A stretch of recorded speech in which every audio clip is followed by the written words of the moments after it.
মোৰ বন্ধু বান্ধৱীসকল, আজি মই কি ভাত খাম আপোনালোকক দেখুৱাম দেই। এয়া মই আজি ঠাণ্ডা ভাতত পানী দি খাইছোঁ, কাৰণ পানী দিয়া ভাত বহুত গৰম পৰিছে, সেয়ে ভাবিলোঁ পানী দিয়া ভাত খাম। পানী দিয়া ভাতত মই কি গোটাই লৈছোঁ জানেনে? এয়া নেমু, তাৰপৰা আৰু ভাতকেৰেলা, পটল পিটিকা বইল, তাৰপিছত আকৌ দাংবডি আলু ভাজি, পিঁয়াজ আৰু পানী টেঙা, আমৰ আচাৰ আৰু খাৰলি, তাৰপিছত আছে এয়া পটল, মচন্দৰী, পদুনা, পটল পুৰি লৈ মচন্দৰী পদুনা দি চাটনি এখন বনাই লৈছোঁ। আৰু এয়া ভোট জলকীয়াৰ তেল অকণ দি লৈছোঁ আৰু বিৰাট মজা।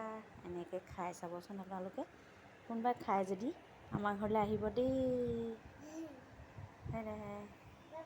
কেনে দেখিলে, কেনে লাগিছে মোৰ ভাত সাজ, কেনে লাগিছে? আমাৰ টিকলিয়ে খায়ে আছে, সেইজনী আমাৰ টিকলিয়ে নিজে নিজে খাই। হাঁহি এটা মাৰি দিয়া, বাই বাই কৰি দিয়া।